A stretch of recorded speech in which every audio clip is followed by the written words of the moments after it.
two very special educators that happened to be at the beginning and at the end of my formal education.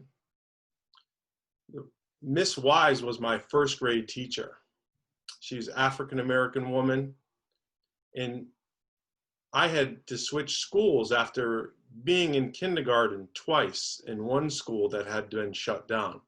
So I was going into a new school environment, very shy and very socially awkward as a first grader could be. And Miss Wise was a commanding presence in the classroom.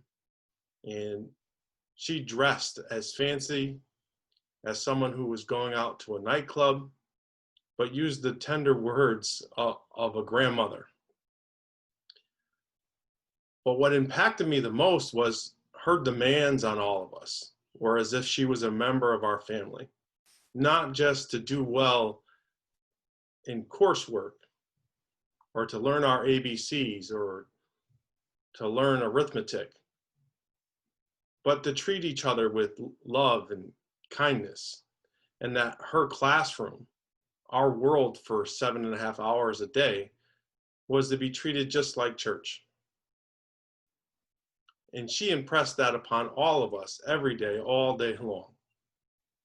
And it's from that experience that I had with Miss Wise that I apply today to a lot of my work around education advocacy, is that if we can't express radical love in meaningful ways all the time with each other, then we're really not working in a way to educate ourselves.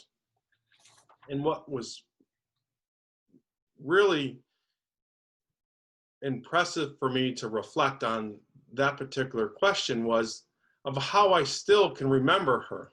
I can remember her voice. I can remember the perfume that was so citrusy that she used to wear, and that she wasn't afraid to offer us a pat on the back or a tap on the head. So Miss Wise was very instrumental in guiding me as a young person and even as an adult. Now, as many folks may not know, is as I went back to college in my mid-30s to finish my studies. And I was what they considered an older, wiser learner at the time, and felt out of place coming from the corporate world as a sales rep, not really knowing much about myself or the world that I was engaging on a daily basis. And there was a Eastern cultures professor, Dr. Wynne Gadkar Wilcox, that I chose to sign up for his class on Chinese history. And when I walked into his classroom at the end of a hot August day, he sat there with close to 50 of us and revealed very intimately what it was like to be a college professor at a small university in Connecticut, a state college, Western Connecticut. And that how he wanted to create a sense of home for all of us while we were spending time learning what was his specialty. And at that point in time, all my guard dropped to the floor, and Dr. Wilcox offered me an opportunity to learn how to read, and not just to read words, but to read in a way that helped me more than reflect on who I was as a human, but how I was engaging the world around me. And that form of inquiry that he taught us through his assignments, it was just not lecture, it was just not writing, but a form of debate and communication in his class between students that allowed us to learn in greater details anything that I had previously engaged. But what Dr. Wilcox most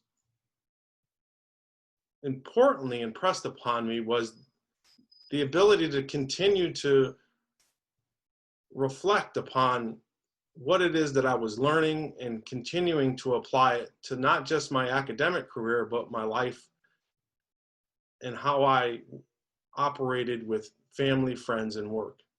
And it's really a form of inquiry that I still engage today to develop a critical consciousness around social issues. So I can then not just read theories and know them, but also learn to practice them through that lens of radical love that Miss Wise had taught us. And it's from there that I can become the best me. I can be an anti-racist educator. I can be a fierce advocate for social justice. And I can be fearless in my attempts to be an ally and stand in solidarity with oppressed people here in Connecticut, and do that from an educational standpoint and working within the field that I love the most and know the most about. And if it wasn't for Miss Wise at the beginning of my educational career and Dr. Wilcox at the end, there'd be a very different Robbie Goodrich. And I'm safe in saying that I've never been happier and more at comfort with who I am and the way that I engage the world around me because of Miss Wise and Dr. Wilcox.